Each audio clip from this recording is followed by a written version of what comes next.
The Lord said to Moses, On the first day of the first month you shall erect the tabernacle of the tent of meeting, and you shall put it in the ark of the covenant, and you shall screen the ark with the veil. And you shall bring in the table, and set its arrangements in order. And you shall bring in the lampstand, and set up its lamps. And you shall put the golden altar for incense before the ark of the covenant, and set up the screen for the door of the tabernacle. You shall set the altar of burnt offering before the door of the tabernacle of the tent of meeting, and place the laver between the tent of meeting and the altar, and put water in it. And you shall set up the court round about, and hang up the screen for the gate of the court. Then you shall take the anointing oil, and anoint the tabernacle and all that is in it, and consecrate it and all its furniture, and it shall become holy. You shall also anoint the altar of burnt offering and its utensils, and consecrate the altar, and the altar shall be most holy. You shall also anoint the laver and its base, and consecrate it. Then you shall bring Aaron and his sons to the door of the tent of meeting, and shall wash them with water, and put upon Aaron the holy garments. And you shall anoint him, and consecrate him, that he may serve me as priest.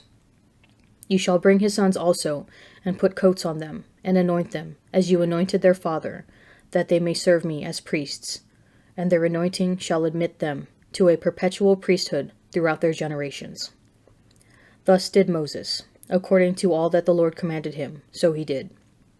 And in the first month, in the second year, on the first day of the month, the tabernacle was erected. Moses erected the tabernacle.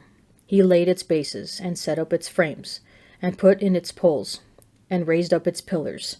And he spread the tent over the tabernacle, and put the covering of the tent over it, as the Lord had commanded Moses.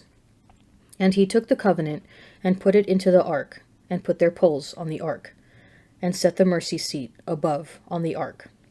And he brought the ark into the tabernacle, and set up the veil of the screen, and screened the ark of the covenant, as the Lord had commanded Moses.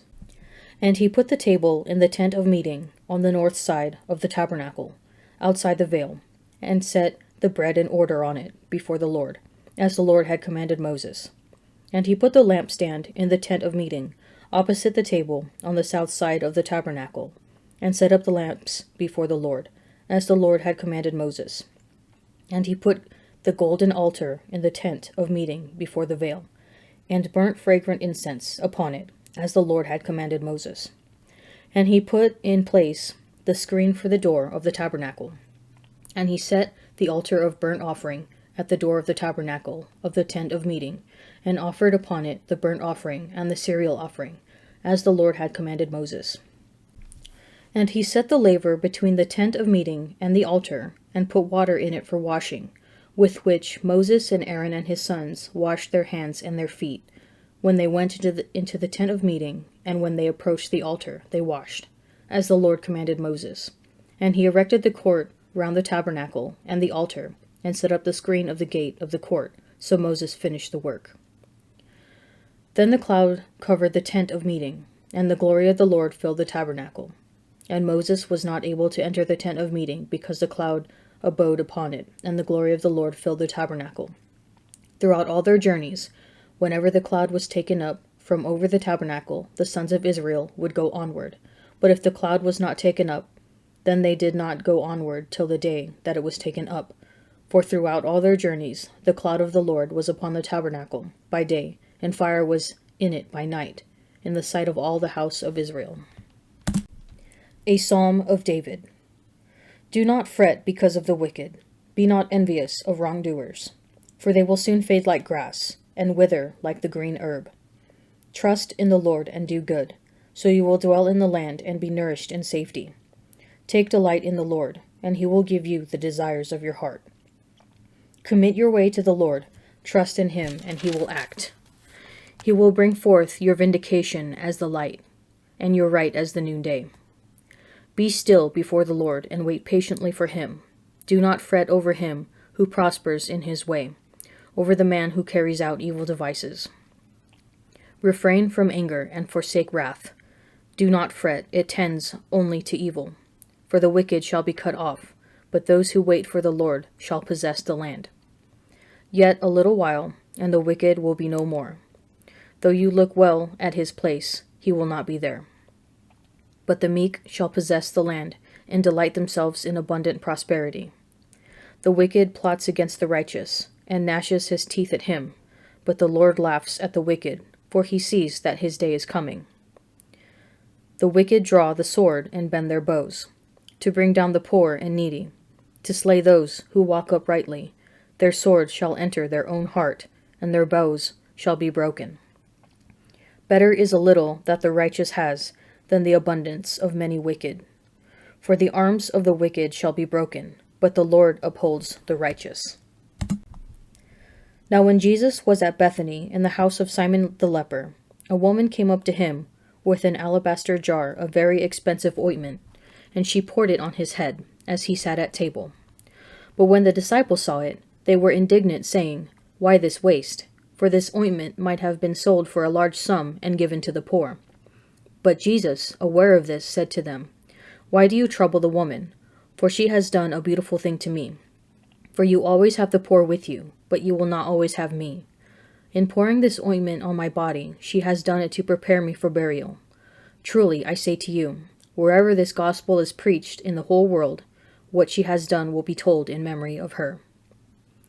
Then one of the 12, who was called Judas Iscariot, went to the chief priests and said, "What will you give me if I deliver him to you?" And they paid him 30 pieces of silver. And from that moment he sought an opportunity to betray him. Now on the first day of unleavened bread, the disciples came to Jesus, saying, "Where will you have us prepare for you to eat the Passover?"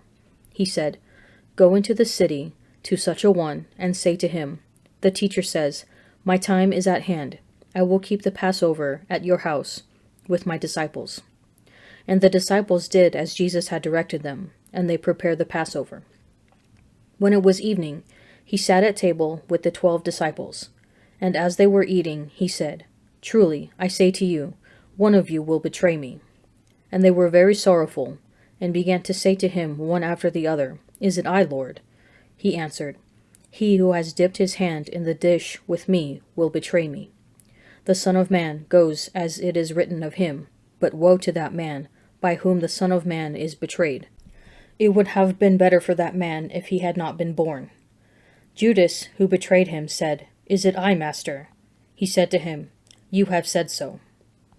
Now as they were eating, Jesus took bread, and blessed, and broke it, and gave it to the disciples, and said, "Take, eat, this is my body."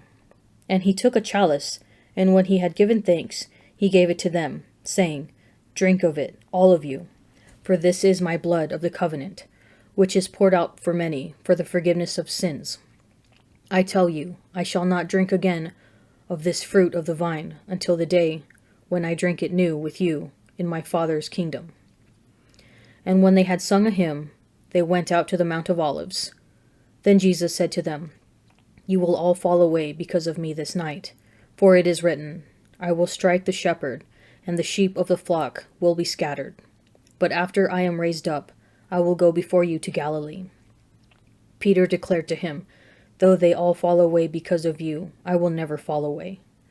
Jesus said to him, "Truly I say to you, this very night, before the cock crows, you will deny me 3 times.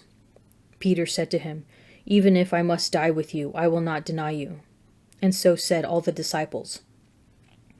Then Jesus went with them to a place called Gethsemane, and he said to his disciples, "Sit here while I go over there and pray." And taking with him Peter and the 2 sons of Zebedee, he began to be sorrowful and troubled. Then he said to them, "My soul is very sorrowful, even to death. Remain here and watch with me." And going a little further, he fell on his face and prayed, "My Father, if it be possible, let this chalice pass from me. Nevertheless, not as I will, but as you will." And he came to the disciples and found them sleeping. And he said to Peter, "So could you not watch with me 1 hour? Watch and pray that you may not enter into temptation. The spirit indeed is willing, but the flesh is weak." Again, for the 2nd time, he went away and prayed, "My Father, if this cannot pass unless I drink it, your will be done." And again he came and found them sleeping, for their eyes were heavy. So leaving them again, he went away and prayed for the 3rd time, saying the same words. Then he came to the disciples and said to them, "Are you still sleeping and taking your rest? Behold, the hour is at hand, and the Son of Man is betrayed into the hands of sinners. Rise, let us be going. See, my betrayer is at hand." Not everyone is allowed into the inner sanctum. You would not let a complete stranger browse through your closet or skim through your journal. When God's people set up the tabernacle, here in the book of Exodus, we can finally see it as a complete whole. All of the goatskins, purple threads, and bronze and gold workings have come together to make a sanctuary with gradations of holiness. As one proceeds from the outer court to the inner court, to the holy place, to the Holy of Holies, one gets closer and closer to the divine presence resting on the Ark of the Covenant. This series of steps sets up an order in our relationship with God. We do not start out as intimate friends, but as master and servant, or lawgiver and subject.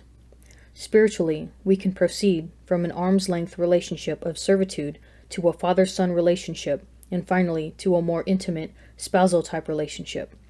It does not happen all at once, but gradually by stages.